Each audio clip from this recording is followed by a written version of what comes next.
جارتي طبت عليا هي وولادها والجو تلج زي ما انتوا شايفين، انا مش قادره اقوم اعمل اي حاجه خالص وما عنديش اي حاجه اقدمها لها. كنت عايزه اعمل حاجه تكفي كده وتعمل كميه كبيره، حاجه حادقه بس ما تاخدش وقت. قبل ما نبتدي، لو اول مره تشوفي القناه ما تنسيش تشتركي فيها ولايك جميل عشان تشجعيني. ويلا ندخل على الوصفه اللي انا عملتها لها. انا حطيت كيلو من الدقيق وعليهم باكت كامل من الخميره الفوريه، وضفت معلقتين من السكر ومعلقه من الملح. لازم تحطي السكر علشان تخمر معاكي بسرعه، وطبعا الملح ضروري كده هتظبط الطعم جدا. ونزلت عليهم بميه دافيه، انا هنا نقلتهم بس في حاجه كبيره عشان اعرف اعجن. الميه ضروري تكون دافيه عشان تخمر معايا بسرعه، ما انا عايزه ربع ساعه وكل حاجه تكون جاهزه. عجنتها كويس قوي الاول، لميت كل الدقيق وبعد كده عجنتها على الرخامه. بعد كده غطيتها بشويه زيت وحطيت عليها كيس نايلون وسبتها شويه. عايزه اقول لكم ان هي فعلا ربع ساعه وكانت ما شاء الله، شايفين؟ يا دوب بس عقبال ما بشرت البصله دي.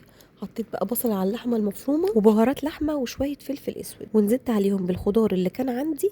طبعا لو في بقدونس بيبقى تحفه، بس انا ما كانش عندي. انا كان عندي شويه جزر وفلفل وكنت عايزه انقذ الموقف بصراحه. لو في فلفل ملون بيبقى تحفه. هتحطوا بقى الخضار بتاعكم وتظبطوا الملح طبعا علشان في لحمه وكمان في خضار. انا بكتفي قوي بالبهارات دي، بهارات اللحمه وشويه فلفل اسود. طبعا الحاجات دي زي ما انتوا عايزين تحطوا توابل، بابريكا، بصل باودر، توم باودر، اي حاجه انتوا بتحبوها حطوها. قطعت بقى العجين بتاعي الاربع ارباع، انا هعمل منه صينيه. عملت كده كل كوره لوحدها، وهفرد واحده واحده وعشان احطها في الصينيه. الفكره دي هتبقى اسهل كتير من ان انا اعمل حواوشي كل رغيف لوحده. ده هينجز معانا ومش هنقعد في المطبخ كتير. هفرد اول كوره واعملها رقيقه شويه، واعملها كمان مقاس الصاج.